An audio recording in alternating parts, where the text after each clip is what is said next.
हुक्म जनाब और कासिब क्या है? एक क्लिक पर आपको मैकेनिक्स, प्लम्बर्स, कारपेंटर्स, इलेक्ट्रिशियन या फिर किसी भी स्किल्ड वर्कर होता है वो आपके घर पर पहुंचा दे। और ब्लू कॉलर इंडस्ट्री के बारे में बताइए, कितनी बड़ी इंडस्ट्री है? ये एक बहुत बड़ी इंडस्ट्री है और हमने तो अभी कुछ भी नहीं किया। तो ये कारपेंटर, मैकेनिक, इलेक्ट्रिशियन इस फील्ड में कैसे आए? तो हमने उस वक्त बुनियाद रखी थी मैकेनिक साथ ही जिसमें बाइक मेंटेनेंस का काम शुरू किया और वहां से सफर शुरू हुआ। कासिब बेसिकली जो इनएफिशिएंसी है इस ब्लू कॉलर मार्केट में, इकोनॉमी में, उसको खत्म कर रहा है। हमारे क्या होता है कि सर्टिफिकेशन भी नहीं है और कोई वेरिफिकेशन भी नहीं है कि यार ये बंदा जो आ रहा है मेरी गाड़ी ठीक करने के लिए, ये अच्छा बंदा आ रहा है, कैसा बंदा आ रहा सिलानी आपको चार्ज करते हैं उन ट्रेनिंग है। का? नहीं, कुछ भी चार्ज नहीं करता। मोबाइल एप्लीकेशन की आपने बात की, उसमें क्या फीचर्स हैं और वो उसमें किस तरह से आप ब्लू कॉलर सर्विसेज जो हैं उनकी प्रोविजन को आसान बना रहे हैं लोगों के लिए? कासिब ऐसा प्लेटफॉर्म दे रहा है कि एक ही बंदा अगर 4 एक्सपर्टीज रखता है तो 4 जगह पे अपने आप को रजिस्टर कर सकता है। बेसिकली आप उनको मैन पावर देते हैं या आप उनको सर्विसेज देते हैं? मैन पावर भी देते हैं, सर्विसेज भी देते हैं। अस्सलाम वालेकुम। पॉडकास्ट लिव विद पर्पस के साथ मैं हूं आपका मेज़बान राशिद महमूद। आज हमारे मेहमान हैं एक यंग एंटरप्रेन्योर। वो पाकिस्तान के उन चंद एंटरप्रेन्योर्स में से एक हैं जिन्होंने एक स्टार्टअप को ना सिर्फ कामयाबी से चलाया बल्कि कामयाबी से उसकी एक्विजिशन और मर्जर पर भी गए। हम उनसे जानते हैं कि उनका ये सफ़र कैसा रहा, क्या स्टार्टअप था उनका और अभी वो किस लेवल पर ऑपरेट कर रहे हैं। अस्सलाम वालेकुम। वालेकुम अस्सलाम। खिज़र अहमद सिद्दीकी हमारे साथ मौजूद हैं, जी बिल्कुल ऐसे ही है। फाउंडर हुक्म जनाब, जो कि अब कासिब में कन्वर्ट हो चुका है। तो थोड़ा सा बताइए कि ये हुक्म जनाब और कासिब क्या है? हुक्म जनाब और कासिब क्या है? एक ऐसी एप्लीकेशन जो कि एक क्लिक पर आपको मैकेनिक्स, प्लम्बर्स, कारपेंटर्स, इलेक्ट्रिशियन या फिर किसी भी स्किल्ड वर्कर होता है वो आपके घर पर पहुंचा दे। और कॉन्सेप्ट इज़ लाइक कि दुनिया भर में एक सर्विस है जिसको हम ट्रिपल ए के नाम से बड़ा मशहूर कहते हैं कि कहीं पे भी कोई भी फंसा हुआ हो तो बर्फ़ में गाड़ी फंस जाए, गाड़ी की चाबी अंदर रह जाए, गाड़ी का टायर फ्लैट हो जाए, गाड़ी ख़राब हो जाए, तो वो एक क्लिक पे बंदा आता है। पाकिस्तान में ऐसी सर्विस नहीं थी, पाकिस्तान में तो खैर एम्बुलेंस भी ऐसे नहीं आती, लेकिन हम अब वो सर्विस लेकर आ रहे हैं कि एक ही क्लिक पर लेकर आ चुके हैं, बल्कि एक ही क्लिक पर ये सारी सर्विसेज आपके घर में मौजूद हो। और ये सिर्फ कार्स के लिए है?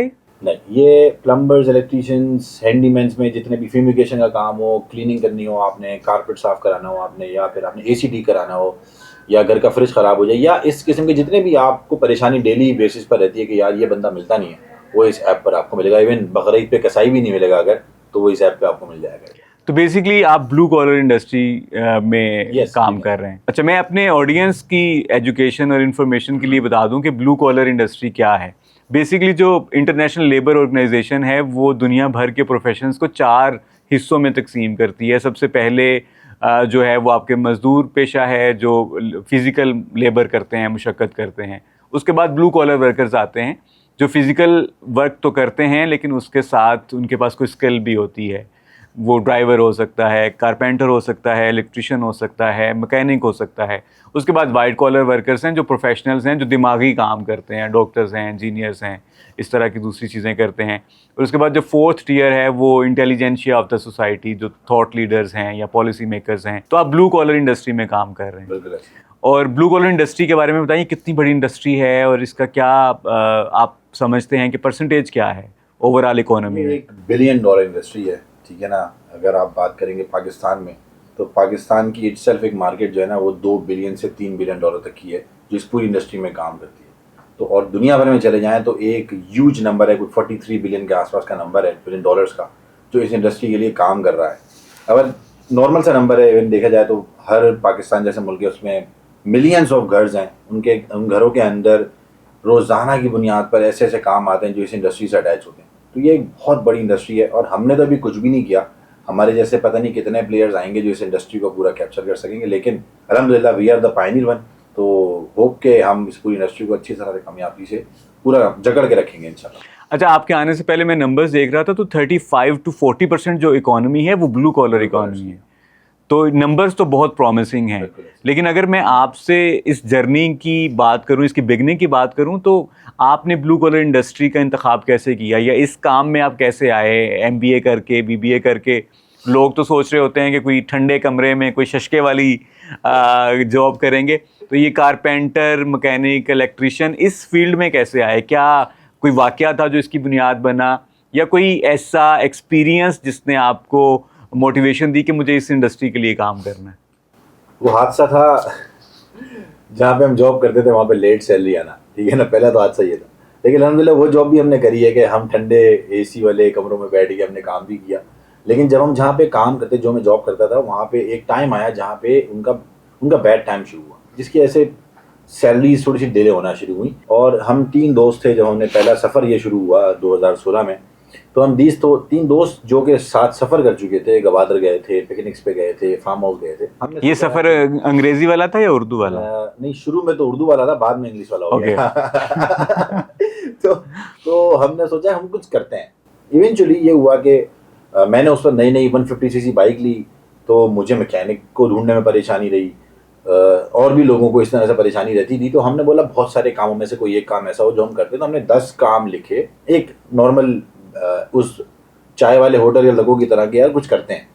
तो हमने 10 काम लिख लिए यार कि हम ये काम कर लेते हैं। उसके बाद हम एक काम समझ में आया, जो कि हमारा ही एक, जो हमसे 3 में से एक दोस्त था, उनमें से एक का दोस्त ये ऑलरेडी काम कर रहा था। हमने बोला यार ये वाला काम हमें लग रहा है कि हम कर सकते हैं, ज़्यादा इन्वेस्टमेंट नहीं लगेगी। तो हमने जॉब पे रहते हुए ही वो काम शुरू किया, और उसका नाम था मैकेनिक उस्ताद, जो हमने शुरू किया 2016 के अंदर।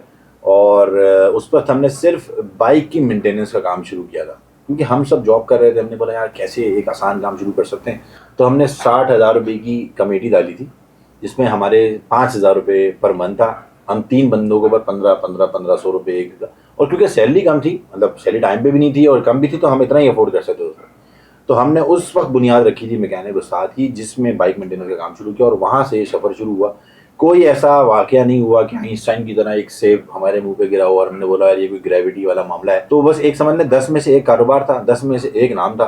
कुछ करने के लिए पहले से कोशिश चल रही थी कि कोचिंग सेंटर खोलते हैं। यूनिवर्सिटी में भी अल्हम्दुलिल्लाह, यूनिवर्सिटी के टाइम पे भी मैं और मेरे दोस्त, जो दूसरे दोस्त का ग्रुप था, वो भी कभी कोचिंग सेंटर, कभी कुछ ना कुछ ढूंढते रहते। तो एक चाह थी कि यार अपना कुछ कर लेते हैं, बट वो होटल के दोस्तों की तरह बैठते थे और वहीं से ही वापस आते थे। लेकिन one day down the line एक दिन मैकेनिक उस्ताद का नाम रखा गया और हमने वो काम उस दिन शुरू किया। अच्छा, एक तो सेब गिरने वाला जो वाक़या है वो न्यूटन के साथ मेरे ख्याल में पेश आया था, आप आइंस्टाइन के साथ नहीं।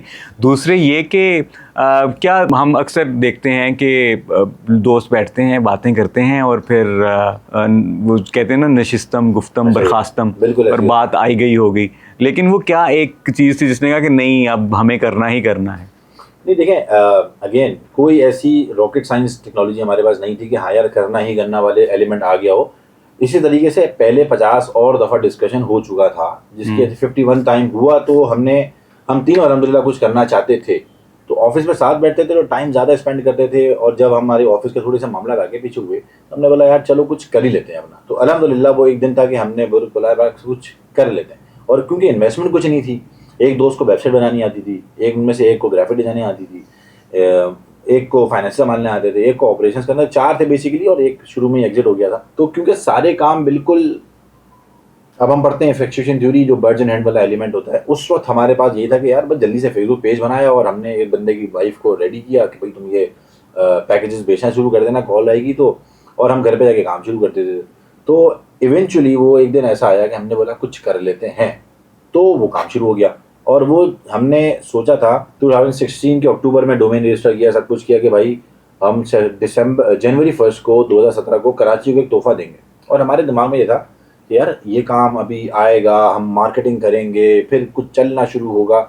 लेकिन अल्लाह का शुक्र है 1 जनवरी को ही 5 ऑर्डर लगे हुए थे एक ही मैकेनिक के, और उसके बाद कोई भी दिन खाली नहीं गया, ठीक है ना। तो वो एलिमेंट था कि यार हमें एक मोटिवेशन थी कि यार ये काम चल रहा, ऑल तो हम लॉस करते थे at the end of the day, क्योंकि मार्केटिंग भी होती थी, कॉल सेंटर के पैसे भी जाते थे, टूल्स आए होते थे, बहुत सारी चीज़ें और खर्चे होते थे, लेकिन हमारा काम चल रहा था। तो वो इस दिन जो है ना, वो एक बस समझ लें दोस्तों यारों के होटल में बैठे बैठे, जो दोस्तों में से कुछ दोस्त ऐसे होते होंगे यकीनन जो कुछ ना कुछ कर लेते हैं, हम उन शायद 1 लाख 2 लाख लोगों में से एक थे जिन्होंने कुछ कर लिया, और वो अल्हम्दुलिल्लाह कामयाब हुआ। तो आज अल्हम्दुलिल्लाह उससे आगे जुड़ी हैं, जो शाखें जुड़ रही हैं वो उसी से जुड़ रही हैं। तो मैकेनिक उस्ताद जो है उसमें सिर्फ बाइक्स की मैकेनिक का काम था। तो वो जो मैकेनिक थे वो आपके पेरोल पे थे या वो कमीशन बेस्ड स्ट्रक्चर था, किस तरह से था? पेरोल पे थे, और बहुत चैलेंज आते थे पेरोल वाले वर्कर्स का, क्योंकि वो 6 बजे का टाइम जो था ना, वो 4 बजे 3 बजे आते थे, वापस से नहीं आते थे कि हम तो यहाँ फंस गए हैं, यहाँ बहुत काम है। क्योंकि उनको पता होता है 5:30 बजे भी बोल दिया ना फ़ोन करके कि हम फारिग हो गए, तो हमने अगला ऑर्डर दे देना है। तो शुरू में तो समझ लें 4 या 5 मैकेनिक्स तक हम लोग सैलरी पे वर्कर्स रखते थे, और वो रखने की कहानी भी बड़ी जुड़ी हुई है एक दूसरे से कि किस तरीके से वर्कर्स बढ़े। मतलब ऐसा नहीं हुआ कि हमने एक हायरिंग प्रोसेस किया, मतलब कहीं हम पिटने वाले थे तो वहाँ पे दूसरा मैकेनिक आ गया, और दूसरे ने अगले पिटने वाले से बचाया तो तीसरा मैकेनिक आ गया, फिर हमने इंडस्ट्री को बढ़ाने के तो चौथा तीसरा मैकेनिक आ गया। मतलब एक बड़ी स्टोरी। दूसरा मैकेनिक जो हमारा आया, पहले मैकेनिक तो अल्लाह माफ़ करे, ऐसा मैकेनिक अल्लाह पाक किसी को ना दे, लेकिन क्योंकि उसने बुनियादें उसी ने ही जोड़ी थी तो उसको बोलते यार उसामा भाई मेरा बहुत शुक्रिया, तुमने हमारे लिए बहुत काम किया। लेकिन वो पंजाब से कराची कुछ महीना पहले आया था और उसको कराची के रास्ते नहीं पता थे, उसको सिर्फ बाइक ठीक करना आती थी, और 18 साल का उसी वक्त हुआ था। लेकिन क्योंकि यंग लड़का 18 साल का, 10,000 रुपये तनख्वाह पे रखा था हमने 17 में, उसको 2017 की बात है। तो आपको पता है यार कि यंग लड़के के अंदर वो कैरियर को देखने वाली चीज़ नहीं होती कि बच्चे नहीं पालने हैं उसने, बेगम का टेंशन नहीं है, तो वो बिल्कुल ही ना फारे बच्चा था, लेकिन काम का अच्छा था। अब उसको सुबह उठाने के लिए मुझे उसके मामू को पहले सुबह कॉल करनी पड़ती थी ऑफिस में बैठ के कि यार तुम, क्योंकि मामू ने रेकमेंड किया था, मामू की ऑटो पार्ट्स की दुकान थी, तो वो मेरे साथ क्रिकेट खेलते थे हमाद भाई। तो हमाद भाई के पास गया, मैंने हमाद भाई यार कुछ सिखा दे। हमाद भाई ने कुछ कीवर्ड सिखाए, उसके बाद उन्होंने भांजा पकड़ा दिया, जब ये भी आया इसको बाइक ठीक करना आती। अब वो उठ गए ना थे, लेकिन उठने के बाद उसको मुझे ना टेबल पे बैठ के चाय के टेबल, जैसे वो मूवीज में नहीं होता गोल, ये डिफेंड करेगा, ये अटैक करेगा, ये यूं करेगा, तो मुझे बताना पड़ता था तुम यहाँ खड़े हो, ये शादमान टाउन है, यहाँ से सीधा ये वाला रास्ता जो ग्लास रख के होटल पे दिखाना पड़ता था कि ये नागिन से एयरपोर्ट जा रहा है, और ये वाला रास्ता तुम्हारा नाजामत जा रहा है, तो इस तरह से सिखाना पड़ता था उसको। और वो उठता भी नहीं था, उसके मसले भी बहुत थे, फ़ोन भी नहीं उठाता था, लेकिन हमारा काम चल रहा था क्योंकि हम तीनों तो ऑफिस में होते थे। ऑफिस में भी बात फैल गई थी कि भाई ये 9 बजे उठ के खिज़र अहमद सिद्दीकी साहब बाहर जाते हैं। क्यों? क्योंकि वो मैकेनिक मेरे घर पे पहुंच के फ़ोन करता है कि सर मैं बाहर आ गया हूँ, अम्मी को बोले दरवाज़ा खोल दे। फिर अम्मी दरवाज़ा खोलती थी, वो डब्बा देती, डब्बा बाहर निकालता था, फिर वो बाइक पे रख के निकल जाता था। हफ्ता इतवार को हम लोग मैकेनिक्स के साथ जाते थे, जितने हम तीनों थे, हम हमारी एक टर्न होती थी। तो एक दफ़ा मैं एक कस्टमर के घर पे था और वहाँ पे 125 सीसी की रिपेयरिंग हो रही थी, और मैं बैठा हुआ था जैसे नॉर्मल कस्टमर के जाके बैठ जाते हैं हम लोग। तो वो अपनी बाइक की साइड बेट करके बाहर चला गया, और कस्टमर आया, कस्टमर ने बाइक पे किक मारी, स्टार्ट करी, इंजन में से ऑयल निकलना शुरू हो गया। तो मैंने तो बोला अच्छा वो थे भी 125, आपको पता होगा 125 रखने वाले भी थोड़े से सॉलिड लड़के होते हैं ना, जिनको शौक होता है। वो लहीम शहीम 3 भाई थे। तो मैंने तो बोला उस्ताद ये तीनों तो मुझे कत्ल कर देंगे, 125 के साथ कुछ कर जाओ तो मसला है। वो आया, अच्छा उसको पता है उसने कुछ गलती कर दी है, वो आया, उसने बोला बाइक स्टार्ट किसने करी है, जबकि उसको पता है वो गलती कर चुका है। तो मैं तो निकल गया बाहर किसी भी बहाने से करके। मैंने फिर उसके मामू को फ़ोन किया, मैंने कहा अहमद भाई मसला हो गया है, बाइक नहीं हो रही, मुझे कोई मैकेनिक भेज दो। अच्छा उनके पास एक और मैकेनिक था जिसकी मुझे तलाश थी कि वो मेरे पास आ जाए, उन्होंने दिया नहीं। उन्होंने बोला मैं लड़का भेज रहा हूँ। तो उस जावेद नाम का लड़का आया, उस जावेद नाम के लड़के ने आके ना वो 125 के ना टैपेट कवर के ऊपर एक नट लगता, ये लड़का वो नट लगाना भूल गया था, जिसकी वजह से बाइक स्टार्ट हुई, इंजन का सहारा उस नट से बाहर आ गया। उस पर मैंने जावेद को पूछा तुम क्या करते हो, बोला मैं फारिग हूँ, मैं बाइक का मैकेनिक। मैंने कल से तू बाइक का मैकेनिक मेरे पास है भाई, इसके साथ साथ तू काम करेगा। तो उससे 2 हुए, फिर उन दोनों जब हमें ज़रूरत पड़ी तो तीसरा आया। अब तीसरे वाले में एक और स्टोरी है। वो तीसरा वाला जब आया था वो हम मज़े से बाइक्स रिपेयर कर रहे हैं। तीसरा वाला 1 महीने के बाद बता रहा है कि मुझे जनरेटर ठीक करना भी आते हैं। मैंने भाई तुमने पहले क्यों नहीं बताया? हमने उसी दिन जनरेटर का डोमेन शुरू कर दिया उसकी वजह से, क्योंकि एक बंदा मिल गया था जनरेटर ठीक करना था, और वो डोमेन भी बहुत अच्छा चलना शुरू हो गया। फिर जनरेटर के मैकेनिक्स आना शुरू हो गए।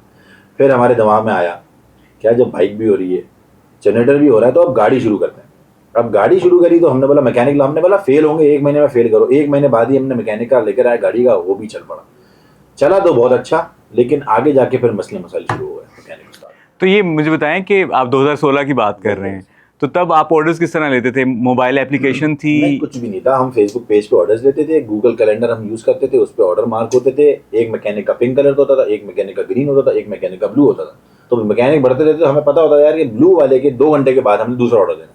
तो गूगल कैलेंडर का इस्तेमाल होता था। तो एक फ़ोन था हमारे पास मोबाइल, उस पर जैज़ की, जोंग की या जैज़ की कोई PBX सर्विस यूज़ करते थे, एक नंबर होता था, हम इस्तेमाल करते थे। तो बेसिकली जिसने ऑर्डर प्लेस करना होता था मैकेनिक के उस्ताद पे, वो फेसबुक के थ्रू आता था? फेसबुक पे आता था, हम कॉल करते थे, हम उससे बोलते थे ये ऑर्डर्स देंगे, ठीक है भी डन है, उसको डन करता था, हम उसका कलर मार्क करके कैलेंडर में जारी कर देते थे। इनकी बिल्कुल जीरो इन्वेस्टमेंट से शुरू होने वाला काम।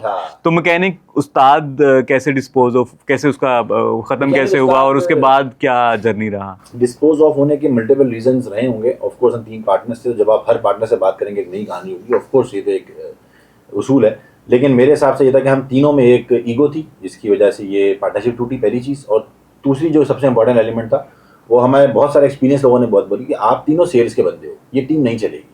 जब 3 बंदे सेल्स के हैं और उसमें से एक बंदा ऑपरेशन देख रहा है, एक बंदा फाइनेंस देख रहा है, तो तीनों एक दूसरे के काम में इंटरफेयर करोगे, जब इंटरफेरेंस होगी तो वो फिर लड़ाई भी होगी, तुम कर लेते मैं कर लेता, मैं कर लेता तुम कर लेता, तुम कर लेता मैं कर लेता, तो उस चक्कर में रोज़ाना बुनियाद पर लड़ाइयाँ होती थी।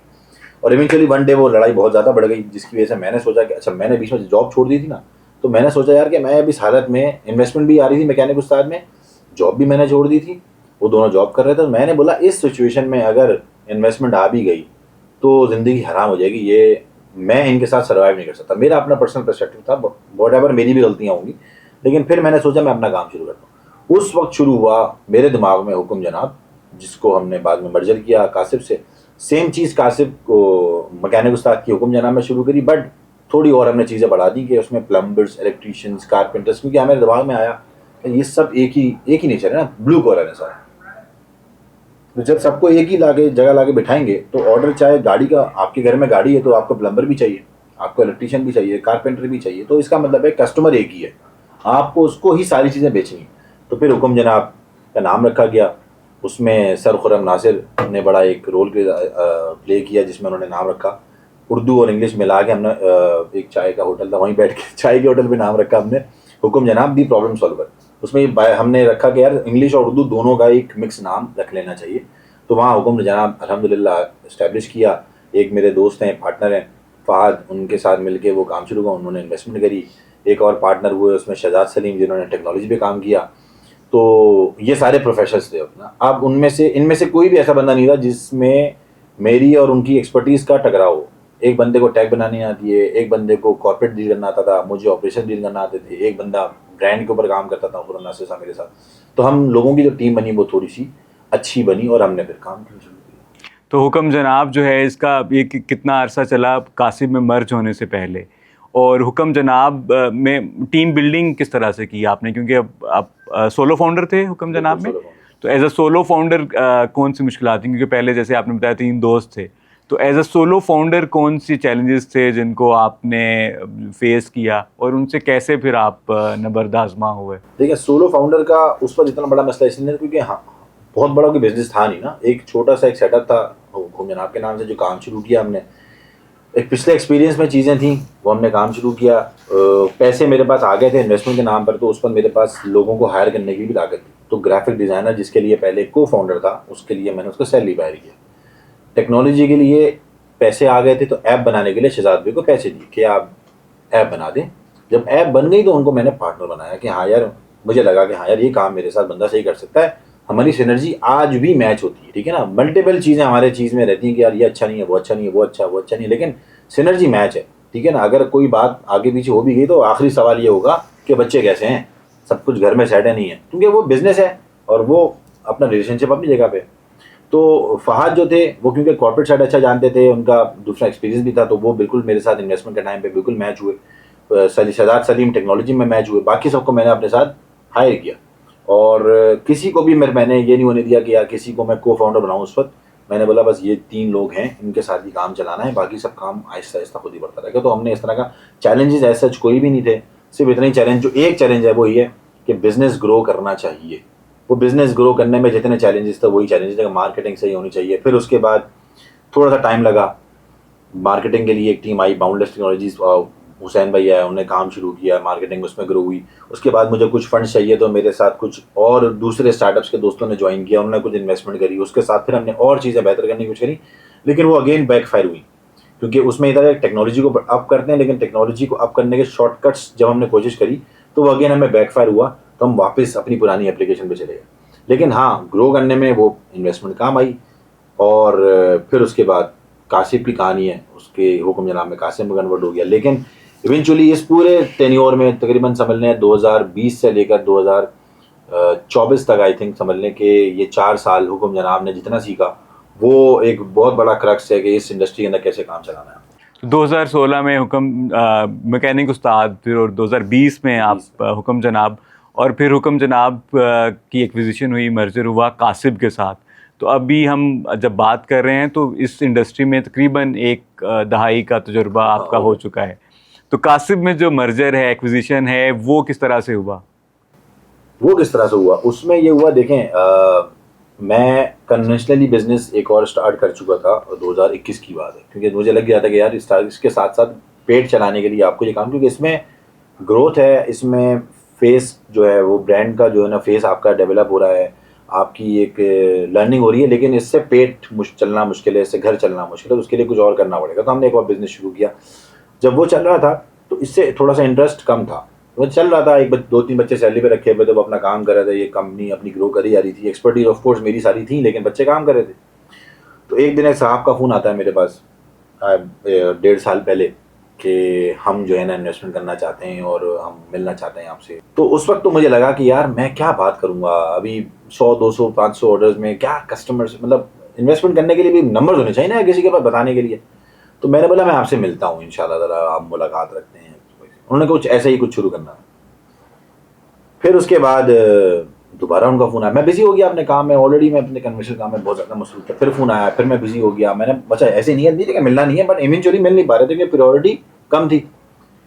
फिर एक और साहब जिनका नाम रज़ाल साहब है, जो सैलानी में होते हैं, उन्होंने मुझे एक दिन फ़ोन किया क्योंकि मैं सैलानी का काम भी करता था कन्वेंशनल बिजनेस के अंदर। तो उन्होंने मुझे बोला कि आपसे कुछ प्रिंटिंग करवानी है, और लिटरली करवानी भी थी उन्होंने, तो आप ज़रा ऑफिस चक्कर लगा लें। तो वो जो साहब थे जिनका नाम सैयद अबू अफजल साहब है, जो 2 मरतबा मुझे कांटेक्ट कर चुके थे, वो गज़ाल साहब के दोस्त भी थे, और डिस्कशन हो चुका था पहले कि यार ये काम खिज़र पहले से कर रहा है तो उसकी मुलाकात कर लेते हैं कोई। तो इवेंचुअली किसी तरीके से वहाँ पे मुलाकात उस दिन अफजल भाई से हो गई, उसी रूम में जिस रूम में मैं गज़ाल भाई से बैठ के बातें कर रहा था। तो अफजल भाई ने मुझसे बोला कि यार आप मुझे पहचाने? मैंने बोला मैं तो नहीं पहचाना आपको, सॉरी। तो उन्होंने मैं आपको बैल मारता हूँ। तो उन्होंने मुझे बैल मारी, तो वो वही साहब थे जो 2 मरतबा अप्रोच कर चुके थे। तो मैंने उसमें थोड़ी शर्मिंदगी भी हुई कि मैंने यार बंदा 2 मरतबा कॉल कर चुका और वो मिला नहीं, और मैं यहाँ बैठा हूँ। तो उन्होंने उस वक्त ही बात करी, फिर गज़ाल मैंने बात करके बोला ठीक है सही है, ये प्रिंटिंग काम शुरू कर दो आप। और अफजल मैंने बोला कि हम दूसरे रूम में बैठ के बात कर लेते। अच्छा, मैं शायद मेंटली प्रिपेयर्ड कहीं से था, क्या था पता नहीं, 2 घंटे या 1.5 घंटे के लिए मैं अफजल भाई बैठे, और मेरे दिल में उन क्या ऑन कैमरा बोल रहा हूँ, ऐसा नहीं है कि कुछ भी, मुझे लगा कि यार बंदे अच्छे बंदे हैं, ठीक है ना, वरना इतनी जल्दी कौन फैसला करेगा। तो उसी 1.5 घंटे की मीटिंग में माइंड मेरा मेकअप हो गया था कि यार लेट्स डू इट, ठीक है ना। ये साहब बोल रहे हैं कि यार इनको कुछ करना है, और ये बोल रहे हैं कि मैं हुक्म जनाब को एक्वायर करना चाह रहा हूँ, और विद सम ऑफ कोर्स चीज़ों के साथ। तो मैंने ठीक है सही है, मुझे लग रहा है कि हम ये काम तो करें। पहली ही मीटिंग और 1.5 घंटे की मीटिंग में आपने अपना जो बिजनेस है वो आपने एक्विजिशन की तरफ चला गया, कासिब ने एक्वायर कर मैं लिया, विजन पे गया, विजन पे गए। ठीक है ना। मुझे कासिब का क्या विजन और मिशन देखते हैं आप? कासिब का एक ही विजन है कि, और विजन बड़ा ना, मैं ख्याली विजन में आपको बताता हूँ। वैसे तो हम जब पेपर पे लिखेंगे तो कुछ और ही होगा कि यार एक दिन आए और हमारे पाकिस्तान के एयरपोर्ट के ऊपर जब भी कोई ब्लू कॉलर बंदा बाहर मुल्क जा रहा हो जॉब करने के लिए, तो वो जब उसको देखे ना तो उसको लगे कि हाँ यार ये कोई स्किल्ड लेबर जा रही है। और जब वो मुल्क से बाहर कहीं भी जाए और वो किसी एयरपोर्ट पे उतरे तो भी उतर के लगे कि हाँ यार ये पाकिस्तान से जॉब करने के लिए आया है, ये कोई बंदा है। अभी जैसा भी जाता है ना, आपको भी पता है मुझे भी पता है, वो जाता कैसे, वो वहाँ जाके करता क्या, और यहाँ से कैसे धोखे मिलते हैं, वहाँ जाके क्या धोखेदार सब कुछ होता है। जब वो जाए, वो मिनिस्ट्री भी इन्वॉल्व हो, डिपार्टमेंट भी इन्वॉल्व हो, वो पूरा प्राइवेट सेक्टर भी इन्वॉल्व हो, और कोई उसके साथ यहाँ पे चीट ना कर सके, वो वहाँ जाके चीट ना करे, और वो स्किल्ड जाए। बस ये है कि ख्वाब है। उसके लिए हमने यहाँ पे टेक्नोलॉजी भी लेकर आ गए, मार्केटिंग भी कर रहे हैं, सब चीज़ें कर रहे हैं कि हाँ उनको ट्रेन करो, उनको वेरीफाई करो, उनको सर्टिफाई करो, और एक ऐसे लेवल पे लाके खड़ा कर दो कि अब उसकी डिमांड अगर पाकिस्तान से बाहर है तो उसको कोई एक्सप्लॉइट ना कर सके। ये तो बेसिकली आप ब्लू कॉलर वर्कर्स की एम्पावरमेंट पे काम बिल्कुल कर रहे हैं, क्योंकि और जो कि बहुत ज़रूरी भी है, एक इतना बड़ा चंक है इकोनॉमी का, ब्लू कॉलर इकोनॉमी का। लेकिन मैं देखता हूँ कि जो हमारे पाकिस्तान के स्किल्ड वर्कर हैं, हुनरमंद अफराद हैं, या ब्लू कॉलर वर्कर्स उनको कह लें, वो दुनिया भर में सबसे ज़्यादा एक्सप्लॉयट होते हैं। क्योंकि जो पढ़े लिखे लोग हैं उनको तो इमिग्रेशन लॉज का भी पता है, वो यहाँ बैठ कर रिमोट जॉब्स भी कर सकते हैं, और वो उनके पास मुख्तलिफ तरीके हैं मुल्क से बाहर जाने के जायज़ तौर पर। लेकिन जो हमारे स्किल्ड वर्कर्स हैं वो सबसे ज़्यादा एक्सप्लॉयट होते हैं, क्योंकि उनके पास हुनर तो होता है लेकिन उनके पास वो एजुकेशन नहीं होती, उस तरह की अवेयरनेस। पाकिस्तान में भी एक्सप्लॉयट होते हैं। पाकिस्तान में भी एक्सप्लॉइट होते हैं। ऐसा नहीं है कि पाकिस्तान में यहाँ पे अगर आपके घर को प्लम्बर आ जाए तो कुछ ही लोग हैं जो थोड़ी रिस्पेक्ट करते हैं, बाकी सब तो समझते हैं मेरे बाप का नौकर आया कोई ना, ठीक है ना, ये क्या है, तू बस तू काम कर, तू जा, तू मुझसे बात भी नहीं कर, तू मुझे तरफ देख भी नहीं। अच्छा, उसमें गलती कुछ हमारे वर्कर्स की भी है, ना वो तैयार होके जाते हैं, ना वो हुलिया अच्छा होता है, ना उनके बाल अच्छे कटे हुए होते हैं, मुंह में मावे गुटके खा रहे होते हैं, ट्रेनिंग कोई नहीं होती, बात करना उनको नहीं आती, कस्टमर थोड़ा सा एज में ज़्यादा है तो कैसे बात करनी है, कस्टमर एज में कम है तो कैसे बात करनी है, ख़वातीन हो तो कैसे बात करनी है। फिर उसके बाद वो चोरी भी करते हैं, ऑफकोर्स सारे नहीं करते, लेकिन कहीं ना कहीं एलिमेंट आता है कि यार जहाँ मौका मिलता है वो एक एलिमेंट पे कहीं ना कहीं उसको काट देता है। तो ये ट्रेनिंग हम करेंगे और हम कर भी रहे हैं कि यार अगर आप किसी के घर पे जा रहे हो तो आपको यार थोड़ा सा ऐसे जाना है कि आप जाओ तो आपको जब वो अफ्तार कर रहा हो ना तो अपने साथ अपने कमरे में बिठा के अफ्तार करा सके, ठीक है ना। खाना खा रहा हो तो बुलाए, खाना खा ले यार मेरे साथ आके। अब अगर आप ही नहीं जाओगे ऐसे होलिया के अंदर ऐसे तैयार हो गए, हम कौन सा बोल रहे हैं कि यार आप एकदम टाई शाई सूट बूट हो जाओ, लेकिन यार एटलीस्ट आप अच्छे कपड़े हों आपके। अच्छा काम करेगा तो कपड़े गंदे होंगे, लेकिन कपड़े गंदे होना और गंदे कपड़े पहन के चले जाना में फ़र्क होता है। पूरे दिन की मेहनत की जो आपकी जो बॉडी स्मेल होती है उसमें और अरसा से नई नहाए हुए की स्मेल में ज़मीन आसमान फ़र्क होता है। तो ये ट्रेनिंग हमने करनी है कि यार कैसे जाना है, कैसे ये जो बंदा वो बंदा भी कमा तो रहा है, ऐसा नहीं है कमा नहीं रहा, अल्लाह ना करे कि वो बेरोजगार है तो उसके घर पे फाके चलना है, वो अच्छी इनकम कमा रहा है, मगर उसकी टाइम की कोई लिमिट नहीं है।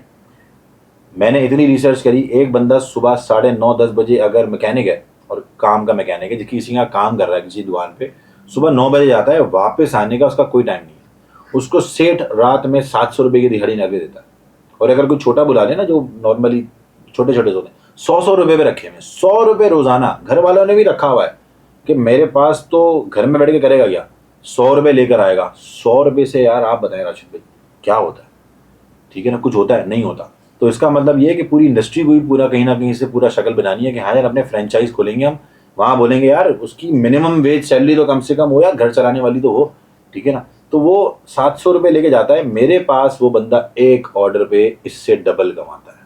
हमारे स्टैट्स बोलते हैं कि अगर एक बंदा गया एक ऑर्डर करने के लिए तो एवरेज वो 1400 रुपये कमाता है एक ऑर्डर पे। तो अगर उसको मैंने 3 ऑर्डर्स देना शुरू कर दिए तो आप मैथ्स कर लें और 30 दिन के मैथ्स कर लें। तो और क्या है, वर्दी पहनी भी है, अच्छे तरीके से जा रहा है, ऐप पे ऑर्डर कर रहा है तो पढ़ा लिखा इंसान भी है जो बुला रहा है उसको। जब वो खुद वर्दी पहन के जा रहा है उसको पता है यार पीछे कासिब है, कोई एम ही उठ के नहीं आ गया, तो वो भी उससे रिस्पेक्ट दे के बात करेगा, वो भी रिस्पेक्ट देगा। तो दोनों की जब रिस्पेक्ट जाएगी तो पता लगेगा हाँ यार कुछ काम हुआ है। अच्छा खिज़र, जो अब तक मैं समझ पाया हूँ, कासिब बेसिकली जो इनएफिशिएंसी है इस ब्लू कॉलर मार्केट में, इकोनॉमी में, उसको ख़त्म कर रहा है। तो इस इनएफिशिएंसी को कैसे कासिब ख़त्म कर रहा है, क्या फार्मूला क्या है? देखिए सबसे पहला फार्मूला है हमारे पास सर्टिफिकेशंस, ठीक है। बहुत सारे लोग हैं जो कि उस्ताद कहलाते हैं, गुरु कहलाते हैं, आप जाएं लोग आपको मिलेंगे जो कि एक्सपर्ट तो बहुत हैं मगर सर्टिफिकेशंस नहीं है, ठीक है ना। अब हमारे क्या होता है कि सर्टिफिकेशन भी नहीं है और कोई वेरिफिकेशन भी नहीं है कि यार ये बंदा जो आ रहा है मेरी गाड़ी ठीक करने के लिए ये अच्छा बंदा आ रहा है, कैसा बंदा आ रहा है। तो हम क्या कर रहे हैं, हम पहले तो कोशिश कर रहे हैं कि जो वोकेशनल ट्रेनिंग सेंटर्स मौजूद हैं पाकिस्तान भर में, हम उन सब के साथ MOU साइन कर रहे हैं। वे not only in Sindh, Pakistan के जितने भी वोकेशनल ट्रेनिंग सेंटर्स हम उनसे बात करके काफ़ी सारे से बात ट्रेनिंग MOU साइन हो चुके हैं। बाकी सबसे MOU साइन कर रहे हैं कि हाँ यार आपके जितने सर्टिफाइड लोग हैं आप उनको हमें प्रोवाइड करें डेटा, हम उनको यहाँ से जॉब्स प्रोवाइड करेंगे। फिर उनके साथ हमारा ये MOU साइन हो रहा है कि यार जो लोग एक्सपर्ट हैं उनके पास सर्टिफिकेट नहीं है तो आप उनकी थ्योरी टेस्ट करें, प्रैक्टिकल टेस्ट करें और उनको 2 से 3 दिन या 1 हफ्ते के अंदर अंदर सर्टिफिकेशन प्रोवाइड कर दें। तो जब ये 2 चीज़ें हो जाएंगी, सर्टिफिकेशन का मामला हल होगा, तो हमारे पास जो बंदा होगा सर्टिफाइड होगा।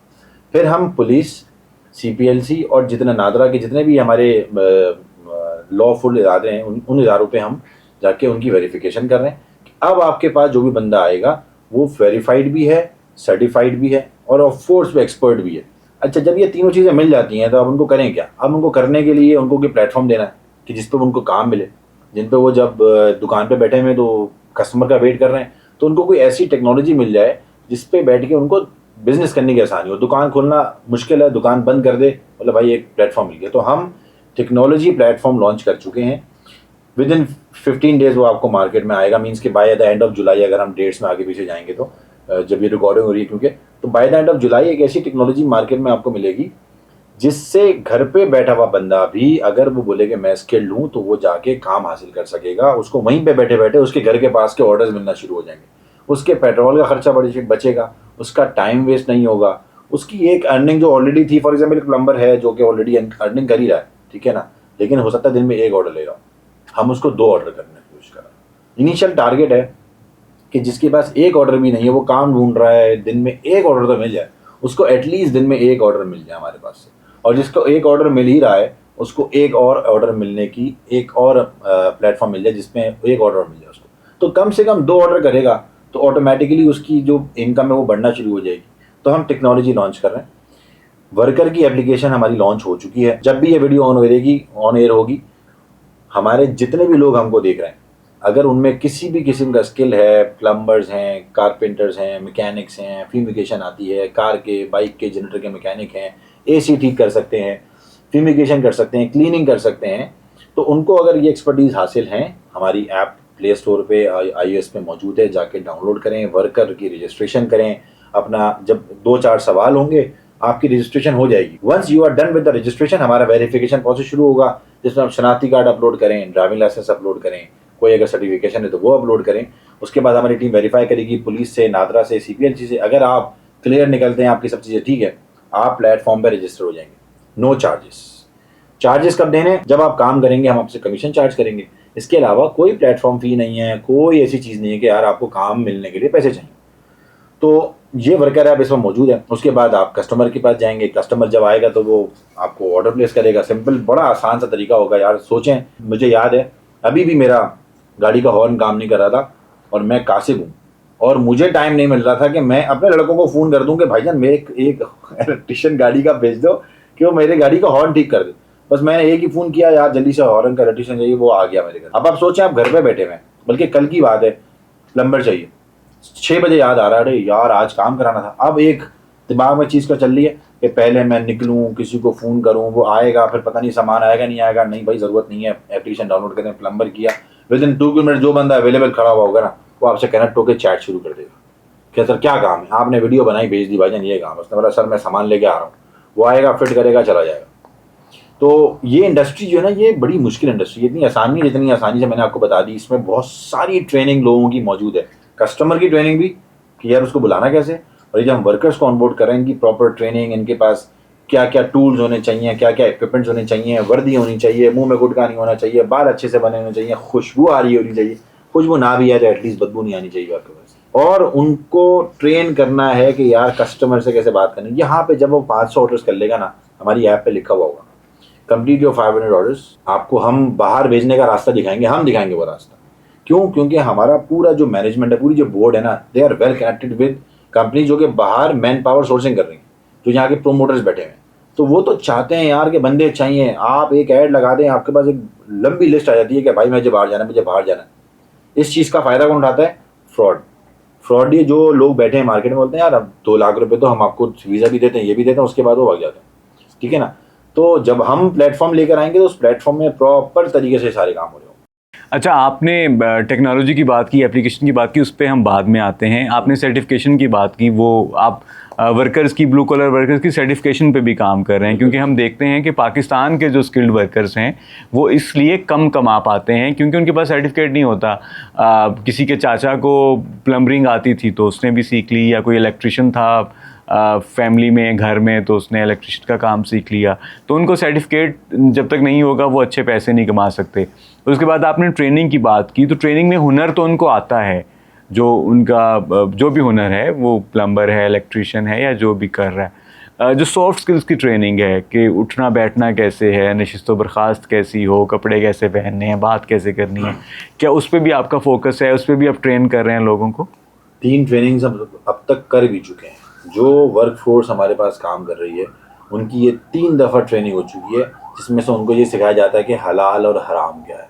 ठीक है ना? इस इंडस्ट्री में सबसे इंपॉर्टेंट चीज़ जो है ना, वो सबसे इंपॉर्टेंट चीज़ यही है कि आप जो पैसे कमा के घर लेके जा रहे हो, जो आपके घर में आपके बच्चे और आपके बेगम, आपके माँ बाप उन पैसों से खाना खा रहे हैं, कपड़े पहन रहे हैं, ईद मना रहे हैं, क्या वो हराम है या हलाल है? तो उसकी ट्रेनिंग हम बाकायदा सैलानी में ट्रेन करते हैं कि यार जाके देखो कि यार व्हाट इज़ दिस। ठीक है ना? मतलब आप अगर किसी को झूठ बोल के 100 रुपये के ऑयल की चीज़ 110 रुपये की बेच दी है तो हराम, आपकी मेहनत सारी ज़ाया हो गई। ठीक है ना? ऑल दो हम कह सकते हैं कि यार सिर्फ इसी शोबे में नहीं, हर शोबे में ये चीज़ कॉमन हो गई है कि हराम हलाल के फ़र्क थोड़ा सा साइड लाइन होता जा रहा है, जो कि गलत है। ऑफ कोर्स इंसान को पता लगता है मैं हराम खा रहा हूँ, लेकिन फिर भी यार ये तो मजबूरी है ना, क्या करें। तो हम सिखाते हैं कि ये हराम हलाल का फ़र्क क्या है। भाई अगर आप मुझे धोखा दे के कस्टमर के पास जा रहे हो, कासिफ को धोखा दे के अगर आपके पास कस्टमर के पास गए और दोबारा उसने बुलाया, आप ऐसे ही चले गए, तो उसने बोला मैं ऑर्डर, तो आप उसको बोलो नहीं भाई प्लेटफॉर्म से आओ, क्योंकि मेरे पास पहले आप प्लेटफॉर्म से रहे हो, बराबर वाले घर पे काम शुरू कर दिया तो प्लेटफॉर्म पे बताओ कि एक और काम शुरू कर दिया है मैंने। अगर आप नहीं कर रहे तो इसका मतलब आराम कर रहे हो काम। दूसरा काम होता है बात कैसे करनी है, कपड़े कौन से पहनने हैं, सलाम कैसे करना है, मतलब इवन हमने एक कंपनी के साथ मिलकर काम भी किया हुआ है, वो रखा हुआ है एक तरह साइड में, कि हम ऐप डाउनलोड करने के बाद ABCD के टेस्ट करेंगे कि भाई आपने जाके सलाम करना है या आपने जाके पूछना है कि तुम्हारे घर में लोग कितने हैं, ठीक है ना, आपने जाके सलाम करना है या आपने ये पूछना है कि मैं कल नहीं आऊँगा। तो मतलब डिफरेंट हमने सवाल ऐसे रखे कि यार उसको पता हो फ़ोन उठा के कैसे बात करनी है, उसने घर पे आके क्या बात नहीं करनी है, उसने कितना बोलना है, उसने कितना नहीं बोलना है। हमारे पास अक्सर कॉलें आती हैं कि यार आपका बंदा खामोश ही नहीं हो रहा था, फजूल बोले जा रहा था, ठीक है। अब कस्टमर है ना, वो एनाव हो जाता है कि यार ये बोले जा रहा है, चाचा अपनी कहानियाँ सुनाया जा रहा है, मैं बाहर था, मैं यहाँ था, मैं वहाँ था। तो हम उनको ट्रेन करते हैं भाई कितना बोलना है, किस वक्त बोलना है, कितने पैसे लेने हैं, हमें पैसे कब वापस करने हैं, कब वापस नहीं करने हैं, आपके पैसे कितने, हर चीज़ हम उनको ट्रेन करते हैं। सॉफ्ट स्किल्स सबसे पहले हमने शुरू करी थी, ये ट्रेनिंग्स बाद में शुरू करी, जो हमारी जो कह सकते हैं आपके बारे जो स्किल्स, जो काम करने की स्किल्स हैं, वो हमने बाद में शुरू करी। अच्छा, आपने सर्टिफिकेशन की बात कर ली, उनकी ट्रेनिंग और सॉफ्ट स्किल्स की ट्रेनिंग की बात कर ली। मुझे ये बताइए कि जो एप्लीकेशन कासिब की आप लेके आ रहे हैं, और सैलानी आपको ट्रेनिंग पार्टनर है, सैलानी से आप ट्रेनिंग्स करवाते हैं, जो सॉफ्ट स्किल्स के कुछ ट्रेनिंग्स वोकेशनल भी आप सैलानी से करवाते हैं, और सैलानी आपको चार्ज करता है उन ट्रेनिंग का? नहीं नहीं, कुछ भी चार्ज नहीं करता। देखिए सैलानी का तो ये ख्वाब है ना, सैलानी तो ट्रेनिंग करा रहा है कि भाई हुनरमंद लोगों की ट्रेनिंग वहाँ पे हो रही है, तो वो तो चाहता है कि यार वो जो लोग वहाँ सीख रहे हैं उनको उनको तो रोजगार देने के लिए सिखा रहे हैं ना वो इसलिए नहीं दिया बस सिखा दिया चलो भाई काम खत्म हो गया। तो वो तो मतलब शाना बशाना पार्टनर है विदाउट एनी चार्जेस। इवन वो तो ये भी बोलते हैं कि यार अगर आपको हमसे और कोई सपोर्ट चाहिए, पाकिस्तान भर में हमारे ऑफिस हैं, आपको वो चाहिए आप वो शुरू करें, वहाँ का काम शुरू करें। कराची में रहते हुए पाकिस्तानी, उनका जॉब बैंक है, उनकी बहुत सारी चीज़ें जो चाहते हैं कि यार आप शुरू करें, तो वो बिल्कुल शाना बशाना विदाउट एनी चार्जेस हजरत साहब ने बिल्कुल ऐसा रखा हुआ है कि यार ये कासिफ शायद उनका ख्वाब था, चलो भाई हमने शुरू कर दिया, तो वो हमारे साथ जुड़ गए, तो वो बिल्कुल ऐसे जुड़े हैं। तो सैलानी का बेसिकली इसमें फ़ायदा ये है कि जिन लोगों को वो वोकेशनल ट्रेनिंग देते हैं उनको रोज़गार मिल बिल्कुल जाता ऐसे। है। तो सैलानी इस तरह से ट्रेनिंग में बिल्कुल, आपके साथ बिल्कुल जुड़ा ऐसे, हुआ है। बिल्कुल ऐसे। अच्छा, अब मैं इसकी एप्लीकेशन पे आऊँगा, मोबाइल एप्लीकेशन की आपने बात की, उसमें क्या फ़ीचर्स हैं और वो उसमें किस तरह से आप ब्लू कॉलर सर्विसेज जो हैं उनकी प्रोविज़न को आसान बना रहे हैं लोगों के लिए? अच्छा, टेक्नोलॉजी बात से पहले एक बात पहले से चल रही थी, वो दिमाग में मेरा था कि मैं बोलूँ कि आपने जैसे बोला था ना सर्टिफिकेशंस लोगों को अवेयरनेस नहीं है और लोग कमाते कम है, और ऐसा नहीं है। ओके। पाकिस्तान में जितने लोग काम कर रहे हैं ना उनको ये अवेयरनेस नहीं है, लेकिन आप देखें जैसे ही बंदे ने सर्टिफिकेशन करी और वो बाहर गया, उसको पता है कि सर्टिफिकेट के बगैर वो बाहर नहीं जा सकता, और जैसे ही वो बाहर जाता है तो वो पाकिस्तानी बंदा जब पाकिस्तान में 40,000 कमा रहा था, वहाँ पे वो 2 लाख रुपए कमा रहा होता है। ऑल दो वहाँ पे खर्चे हैं, चले वो ठीक है, 1 लाख 1.5 लाख रुपए घर बेचता है, लेकिन उस सर्टिफिकेट की अहमियत, उसकी अवेयरनेस पाकिस्तानी वर्कर्स को है। मसला कहाँ, ये जो मार्केट में लोग हमारे इर्द गिर्द है ना, इनको अवेयरनेस नहीं है, इनको हम ट्रेन कर रहे हैं, इनको बता रहे हैं कि सर्टिफिकेट की कितनी अहमियत है, कि जब हमारे प्लेटफॉर्म पे आओ सर्टिफिकेट भी लो, वेरीफाई भी हो जाओ, तो कस्टमर बोलेगा दादा ये अच्छा आदमी है, इसको 200 रुपये ऊपर देने में तकलीफ नहीं होगी, ठीक है ना। तो वो सर्टिफिकेट की वैल्यू इसलिए हमने बहुत ज़्यादा इंपॉर्टेंस अपने प्लेटफॉर्म पर रखी। अब आ जाते हैं टेक्नोलॉजी पार्ट में, ये क्या क्या करता है। ये सबसे पहले तो आपके नियर बाय जितना भी वर्कर हमारे प्लेटफॉर्म पर रजिस्टर है वो एक कस्टमर को दिख जाएगा। वर्कर को ऐसा प्लेटफॉर्म मिल रहा है कि देखें आप भी पॉडकास्ट कर रहे हैं, लेकिन आपका ये हो सकता है आप 4 काम और करना जानते हो, ठीक है ना, हो सकता है आप कोई अच्छे ट्रेनर हो सकता है आप जो है ना वो डॉक्टर भी हो, सर्जरी भी आती हो आपको किसी चीज़ की, और भी 1-2 काम हो सकते हैं। लेकिन दुकान आप तो एक ही चीज़ को खोलेंगे ना, कि यार आपने क्लिनिक खोल ली, अब आप पॉडकास्ट करते थे, शौक बड़ा था, लेकिन नहीं कर पा रहे, क्यों, क्योंकि एक और इन्वेस्टमेंट करनी पड़ेगी। फिर आपने बोला यार मैं तो ट्रेनिंग भी चाहिए देता हूँ, तो एक ट्रेनिंग सेंटर के लिए अलग से एक और बिजनेस खोलना पड़ेगा, उसमें भी इन्वेस्टमेंट करनी पड़ेगी। तो एक ही बंदा 3-4 काम कर सकता है और 3-4 इन्वेस्टमेंट नहीं कर सकता। यही काम मसला है प्लम्बर्स में। एक ही प्लम्बर एक ही वक्त में ड्राइवर भी हो सकता है, एक ही वक्त में वो सामान उठाने वाला भी हो सकता है, जिसको हम कहते हैं कि मूव मी, जैसे कि सामान इधर से उधर लेके जाने वाले जो होते हैं, लोडर्स। लोडर्स होते हैं, वो काम भी कर सकता है। वो ये इलेक्ट्रीशियन भी हो सकता है, वो हो सकता है उसको कसाई का काम भी आता हो। अब वो सारी दुकानें खोलेगा, नहीं खोलेगा। कासिब ऐसा प्लेटफॉर्म दे रहा है कि एक ही बंदा अगर 4 एक्सपर्टीज रखता है तो 4 जगह पे अपने आप को रजिस्टर कर सकता है। हम फिर उसकी ट्रेनिंग और सर्टिफिकेशन का काम जरूर करते हैं, लेकिन वही वो इलेक्ट्रीशियन भी हो सकता है, वही वर्कर वो प्लम्बर भी हो सकता है, वो कसाई भी हो सकता है, और वही कस्टमर भी हो सकता है कि कभी कभी उसकी बाइक भी खराब हो सकती है प्लम्बर की, तो वो मैकेनिक कहाँ से लाए। तो एक ही प्लेटफॉर्म ऐसा जोड़ के रख दिया है कि यार एक ही बंदा सारे काम कर सकता है, और वही बंदा कस्टमर भी बन सकता है, कस्टमर भी वर्कर भी बन सकता है। तो कोई भी बंदा चाहे अपनी दुकान हमारे प्लेटफॉर्म पे खोले, उसकी मार्केटिंग हम करेंगे। वो अपनी दुकान खुद खोल सकता है प्लेटफॉर्म में, वो अपनी तस्वीरें अपलोड करे, अपनी दुकान की तस्वीरें अपलोड करे, अपनी इक्विपमेंट की तस्वीरें अपलोड करे, अपनी प्रोफाइल बनाए, अपने गैजेट्स डाले, अपने आप को प्रमोट करने के लिए वो जितना काम उस ऐप पे जाए कर सकता है, ताकि वो जब किसी के पास जाए वो देखे ओहो अशफाक साहब आ रहे हैं, उन्होंने उसकी दुकान खोल ली, वीडियो काम करते हुए इक्विपमेंट्स डॉक्यूमेंट्स हर चीज़ उसकी दिख रही है, तो वो बंदा बोल रहा है यार ये ब्रांड आदमी है, ठीक है। उसकी वीडियोज, कस्टमर की रिव्यूज, सब चीज़ें मौजूद हैं उसके अंदर। तो ये पूरा प्लेटफॉर्म तैयार कर रहा है जो ऑलमोस्ट हो चुका है।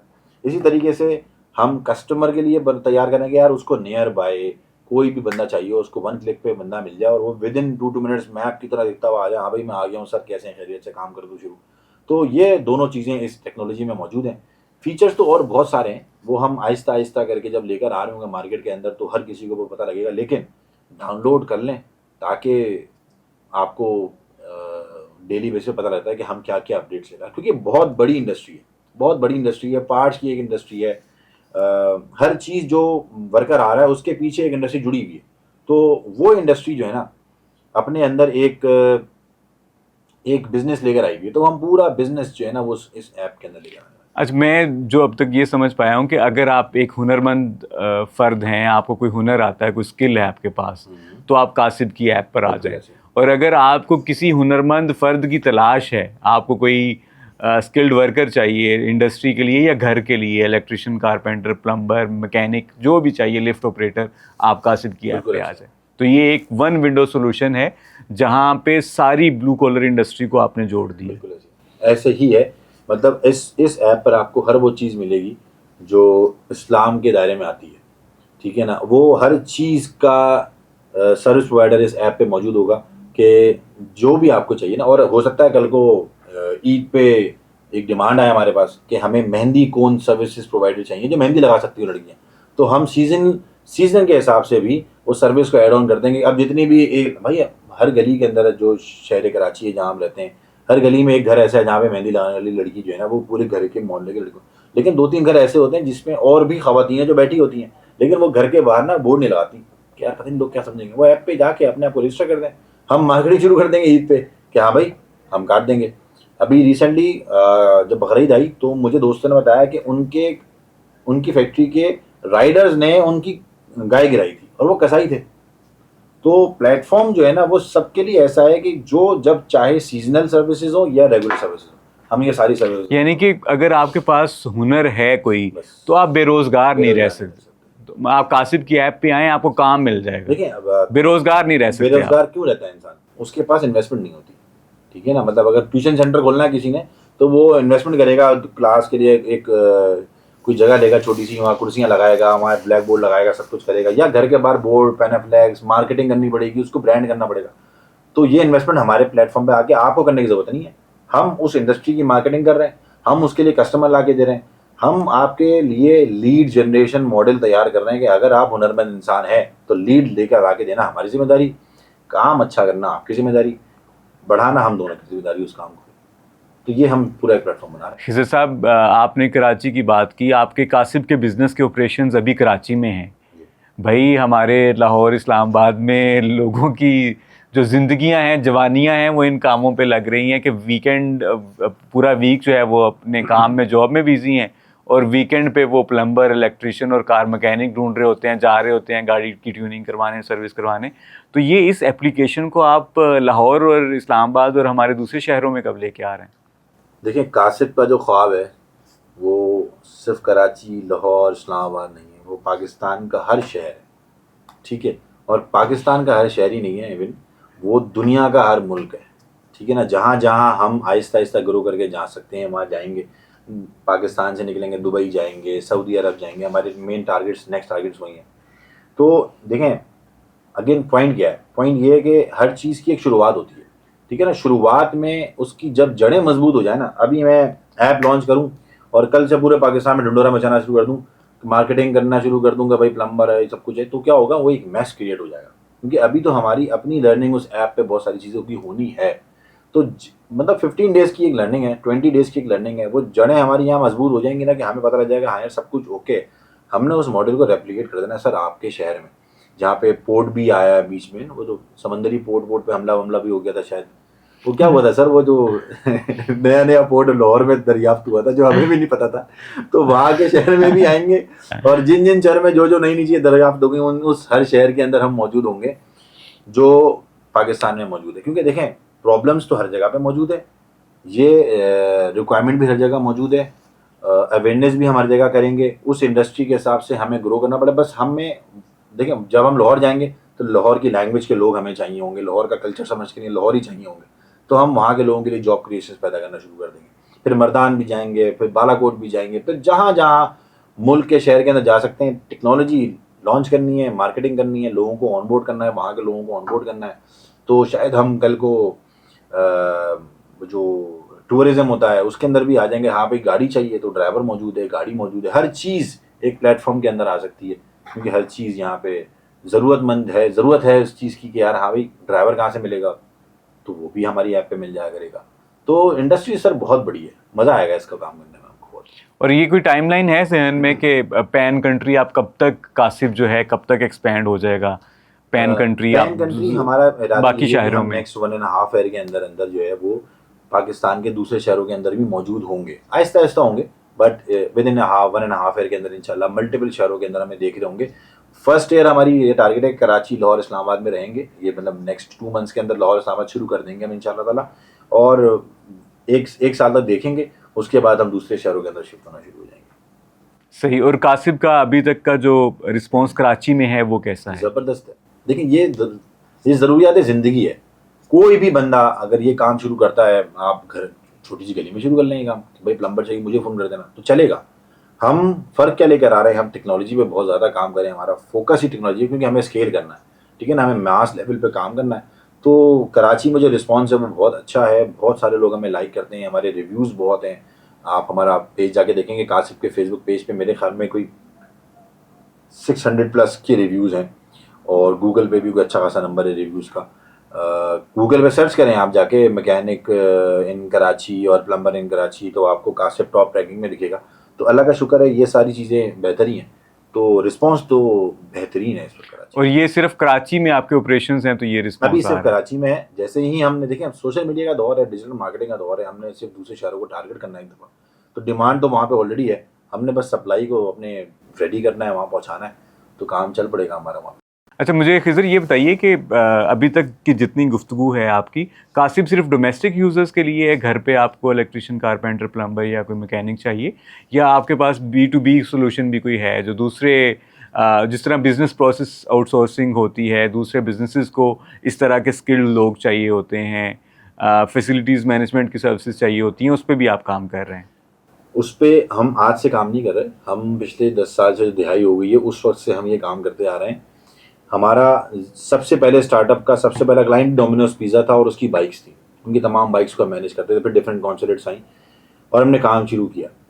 कासिफ में आके हमने इसको एक डैशबोर्ड की तरह से काम लाना शुरू कर दिया कि हम अब उसके लिए भी टेक्नोलॉजी बना रहे हैं कि अब हम डिफरेंट कंपनीज़ के लिए एक ऐसा नाम होंगे कि वो अपने एडमिन के इदारे में सिर्फ ये सॉफ्टवेयर लगा दे, जो भी चाहिए वो हमारे प्लेटफॉर्म से उसको मिल जाएगा। तो हम डिफरेंट B2B कंपनीज़ के लिए काम कर भी रहे हैं। इस वक्त बहुत सारी बैंक्स हैं, हम उनको फैसिलिटी प्रोवाइड कर रहे हैं। कुछ बैंक्स हैं जैसे उनके लिए हम काम कर रहे हैं कि भाई गार्डनिंग का कोई भी उनका मसला होता है, वो हमारी पूरी टीम है उनकी सारी ब्रांचेस की गार्डनिंग संभाल रही है। कुछ बैंक्स ऐसे हैं जिनकी पूरी की पूरी facility, janitorial staff, tea boys, inventory, उनकी बिल्डिंग की क्लीनिंग, उनकी विंडो की क्लीनिंग, सब चीज़ें वो कासिफ मैनेज कर रहा है। कुछ कंपनी की गाड़ियाँ हम सारी मैनेज कर रहे हैं, कुछ कंपनी जिनके कुछ यूनिवर्सिटीज़ हैं जिनके हम सारे AC A to Z सारे AC मैनेज कर रहे हैं। तो ये अगर मुझे कोई सुन रहा है और उनकी कंपनीज चल रही हैं, वो यूनिवर्सिटी में एडमिन मैनेजर है और वो हर वक्त परेशान रहते हैं, आप बिलीव करें वो कितना परेशान रहते हैं। मुझे पता है जिस तरह से वो लोग हमसे बात करते हैं, वो परेशान रहते थे आज तक कि यार प्लम्बर आता ही नहीं है, आता है तो चार्ज इतने करता है, नखरे इतने करता है। तो भाई आप, हमारे पास तो फ़ायदा है ना बॉस, हमारे पास फ़ायदा ये है कि अगर मेरे पास अशफाक प्लम्बर आया था और काम करके चला गया, अब वो अशफाक नहीं है तो राशिद आ जाएगा फ़ौरन ही, राशिद नहीं है तो फ़रहान आ जाएगा, फ़रहान नहीं है तो असगर आ जाएगा, लेकिन आपके पास तो एक ही नंबर है, असगर भाई आ ही नहीं रहे। मुझे अच्छी तरह याद है 7-8 साल पहले जब सीसीटीवी नहीं था, ऑफिस में सीसीटीवी भी लगवा लिया था, 21 सीसीटीवी लगवाए थे, 22वां लगवाना था, उस बंदे ने पूरा महीना गुजार दिया, वो लगाने के लिए नहीं आया। अब मेरे पास किसी और सीसीटीवी वाले का नंबर ही नहीं था। तो जब ये प्लेटफॉर्म की सारी अवेयरनेस की, तो अब तो सीसीटीवी की लाइन लगी हुई है, तुम नहीं आ रहे, तुम आ जाओगे, तुम तो B2B को भी हमसे यही फायदा है कि वो जब हमें ऑन बोर्ड कर दिए तो वो भूल जाती है कि यार टी बॉयज मैंने रखने हैं या इन्होंने रखने हैं। अभी बहुत सारी जो हमारे कुछ ऐसे इदारे जो क्रिकेट में शौकीन हैं, वो इदारे भी, जो स्टेडियम्स हैं, वो इदारे हमसे जेनिटोरियल स्टाफ ऑन बोर्ड कर रहे हैं बस, क्योंकि उनको पता है यार कि मैंने 60 रख लिए, 50 रख लिए, अब वो 4 चले जाएंगे, फिर मैं 4 ढूंढता रहूँ बैठा हुआ। तो भाई ये जिम्मेदारी 60 लोगों की आपकी है।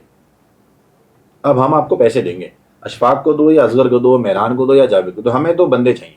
तो पूरा का पूरा कॉर्पोरेट जो है ना वो हमारे साथ काम कर रहा है, और हम उनको हर किस्म की सर्विसेज प्रोवाइड करते हैं B2B। तो बेसिकली आप उनको मैन पावर देते हैं या आप उनको सर्विसेज देते हैं? मैन पावर भी देते हैं, सर्विसेज भी देते हैं, वो डिपेंड करता है कि आपकी रिक्वायरमेंट क्या है। आपको सिर्फ मैन पावर चाहिए फिक्स सैलरी के ऊपर, हम वो प्रोवाइड कर देंगे। आपको ऑन जॉब ऑन डिमांड आपको कोई सर्विसेज चाहिए, वो भी हम आपको प्रोवाइड अच्छा, इसमें B2C और B2B का मॉडल बहुत फ़र्क है, तो आप कासिब का ज़्यादा फोकस किस चीज़ पे है? कासिब का ज़्यादा फोकस B2C पे है, ठीक है ना, क्योंकि देखें हम तो स्टार्टअप हैं, हमारी जो ग्रोथ है वो B2C से ही आनी है, ठीक है ना। B2B तो देखें बहुत सारी ऐसी कंपनीज हैं जिसको आप जानते भी नहीं होंगे, और वो कुछ कंपनीज बड़ी कंपनीज के लिए बहुत मिलियंस ऑफ डॉलर्स का काम कर रही होंगी, बट वो खामोश, उनको पता नहीं है किसी को भी इतना बड़ा काम कर रहे हैं। लेकिन जो स्केल वाला काम है वो B2C का है। तो हम B2C हम लोगों के लिए आए, हम लोगों के लिए काम कर रहे हैं, क्योंकि वो B2C ही हमें ऑटोमेटिकली B2B में हेल्प करता है कि हाँ यार हमारी प्रमोशन होती है, वो लोग काम करवाते हैं हमसे। लेकिन हमारा मेन फोकस B2C है, बट B2B में भी हमारी सर्विसेज टॉप नॉच है, हम कोई कॉम्प्रोमाइज़ नहीं करते। तो यानी कि कासिब जो है ये हुनरमंद अफराद के लिए भी और आम लोगों के लिए भी एक ज़िंदगी में आसानियाँ लेके आ रहा है। बिल्कुल ऐसे ही। लेकिन हम तो पिछले 10 साल से ला ही रहे हैं ना। अब जो अब उसको प्लेटफॉर्म है मैसिव कासिब, लेवल अब पे वो मैसिव लेवल पे है कि हाँ भाई सही है, कराची से बाहर निकलते हैं, मास लेवल पे काम करते हैं, तो सबके लिए एक ऐसा प्लेटफॉर्म होगा कि अगर आपको कैमरामैन चाहिए ना, आज शूट था, पॉडकास्ट रिकॉर्ड करी हुई थी, 2 बंदे चाहिए थे, एक बंदा कहाँ गया, ऐप पे आ जाओ बॉस, पॉडकास्टर फौरन आएगा आपके पास, इक्विपमेंट के साथ भी आएगा, बगैर इक्विपमेंट भी आएगा। तो अगर इस इमरजेंसी में बंदे ने आके गाड़ी स्टार्ट कर दी या आपका कैमरा ऑन कर दिया, तो अगर ये मैं कामयाब हो गया तो बॉस ये लाइफ चेंजर है, ये सबकी ज़िंदगी आसान कर देगा। Khizar, all the best for you and Kasib, and I really love your energy. और मैं इंशाल्लाह देखता हूँ कि कासिब जो है वो वाकई हुनरमंद अफराद की दुनिया में पहचान बने, और हुनरमंद अफराद की ज़िंदगियों में कासिब से एक अच्छा बदलाव आए। हमारे शो का एक लास्ट राउंड होता है जिसको हम रैपिड फायर राउंड कहते हैं, उसमें हम आपसे क्विक कुछ सवाल करेंगे और आपका उसमें जवाब चाहिए होगा। खिज़र अहमद सिद्दीकी के नज़दीक ज़िंदगी क्या है? How do you define life? Family. कामयाबी क्या है? फैमिली। मकसद हयात क्या है? ज़िंदगी क्या है? फैमिली। इस आपने फैमिली मुझे तैयारी करने का मौका नहीं दिया। अब आप ऐसे सवाल करेंगे तो मैं भी रैपिड फायर में देखे अच्छा आगे क्या? अच्छा, तो इस फैमिली से मुराद इमीडिएट फैमिली है या कासिब फैमिली? नहीं, मेरे इमीडिएट फैमिली, कासे फैमिली भी ऑफ कोर्स है, लेकिन फैमिली तो मेरे आगे सब चीज़ों से बेहतर है फैमिली। सही। और towards the end of the show अगर कोई पैगाम देना चाहें, कोई मैसेज आप देना चाहें? मैं पैगाम तो ये देना चाहूँगा, सबसे पहले तो एक पैगाम देना चाहूँगा कि कासिब एक ऐसा प्लेटफॉर्म है जिसमें हमने बहुत सारे लोगों की हेल्प करनी है, ठीक है। तो जो भी हमें सुन रहे हैं उनके आसपास भी बहुत सारे ऐसे लोग होंगे जो कि किसी ना किसी किस्म का हुनर रखते होंगे, प्लम्बर होगा, कारपेंटर होगा, इलेक्ट्रिशियन होगा। तो आप हमारी आवाज़ बने और लोगों तक ये मैसेज पहुँचाएं। आपके घर में प्लम्बर आया, उसको बोला यार ये ऐप डाउनलोड कर लें, यहाँ से ये काम मिल जाएगा यार, आसान काम है, कोई मसला नहीं है। तो हमें रेफरल कोड भी लगा देंगे उसमें, अगर रेफर करते हैं तो आपको कोई ना, तो वो डाउनलोड करें, लोगों को करवाएं, लोगों को बताएं कि ज़्यादा से ज़्यादा काम हासिल करें इस प्लेटफॉर्म पे आके। और अगर आप हमारी ऐप को भी डाउनलोड करना चाहते हैं तो आप भी हमारी ऐप को डाउनलोड करके कर लें। तो ये तो कासिब का मैसेज हो गया कि भाई ठीक है वैसे ही। दूसरा मैसेज जो मैं देना चाहता हूँ कि यार क्योंकि मैं एक टीचर भी हूँ, मैं बहुत सारी यूनिवर्सिटीज़ में एंटरप्रेन्योरशिप पढ़ाता भी हूँ, और मैं देखता हूँ कि मेरे जो यंग स्टूडेंट्स हैं जो तकरीबन मेरी जितनी एज के ही हैं, तो वो परेशान रहते हैं काफ़ी सारे ना, आपकी भी सेम ही एज है वैसे, सेम हमारी एज के, तो वो परेशान रहते हैं यार कि यार काम शुरू करने के लिए क्या करें। अभी रिसेंटली मैंने एक कॉन्फ्रेंस ट्रेनिंग करी थी, वो US कॉन्सुलेट की थी, और उसमें पाकिस्तान भर से लोग आए हुए थे, और वहाँ पे भी यही था कि यार काम कैसे शुरू करें, हम तो कर तो रहे हैं लेकिन हम तो, मेरा एक ही होता है भाई छोटा सा काम शुरू करो, छोटी सी एनर्जी से काम शुरू करो और उसको टाइम दो थोड़ा सा। वो पौधे की तरह है, वो आहिस्ता आहिस्ता करके ना दरख्त की नुमा जाएगा। अगर पहले दिन ही पूरा दरख्त ला के लगाना चाहते हो तो भाई वो दरख्त बहुत महंगा मिलता है, फिर बहुत महंगा के लिए बहुत पैसे चाहिए, तो दरख्त खरीद के लाओ और लगा दो, पार्टी करो, फल खाओ। अगर पौधे को बढ़ने देना है तो थोड़ा सा टाइम देना पड़ेगा, थोड़ी सी मेहनत करनी पड़ेगी और थोड़ी सी लर्निंग भी आएगी, फेलियर्स भी आएंगे, लोगों को साथ जोड़ना पड़ेगा, कभी कोई पानी देगा तो कभी कोई और पानी देगा। तो आपको सबके साथ जुड़ के काम करना चाहिए, ना कि आप पहले दिन ही करें, और लर्निंग करते रहें। Last but not the least, बिल्कुल जो 10, 12, 15 साल के बच्चे हैं वो नए नए कोर्सेज पे काम करें। मेरा एक हमेशा उनका मैसेज रहता है, AI सीखें, स्किल्स सीखें किसी भी किस्म की, क्योंकि आज आने वाले 5 साल 10 साल के दौर में बहुत सारी चीज़ें चेंज होने वाली हैं। तो मैं भी यही कर रहा हूँ, नई नई चीज़ें सीख रहा हूँ। तो बस ये छोटा छोटा मैसेज है। अपना भी ख्याल रखें, अपनी फैमिली का ख्याल रखें, और आपको मुझसे कोई भी काम हो तो एनी टाइम हाजिर हूँ। बहुत शुक्रिया आपके वक्त Khizar, thank you so very much. नाजरीन, आप देख रहे थे पॉडकास्ट लिव विद पर्पस, मैं आपका मेज़बान राशिद महमूद। आपको आज की कन्वर्सेशन कैसी लगी हमें कमेंट सेक्शन में ज़रूर बताइए, और आइंदा आप किन मेहमानों को देखना चाहते हैं आप गेस्ट सजेशंस भी दे सकते हैं, और इस चैनल को सब्सक्राइब करें ताकि आप प्लेटफॉर्म को सपोर्ट कर सकें और आप तक अगली जो कन्वर्सेशंस हैं उनके नोटिफिकेशंस भी पहुंच सकें। Thank you so very much. अल्लाह हाफ़िज़।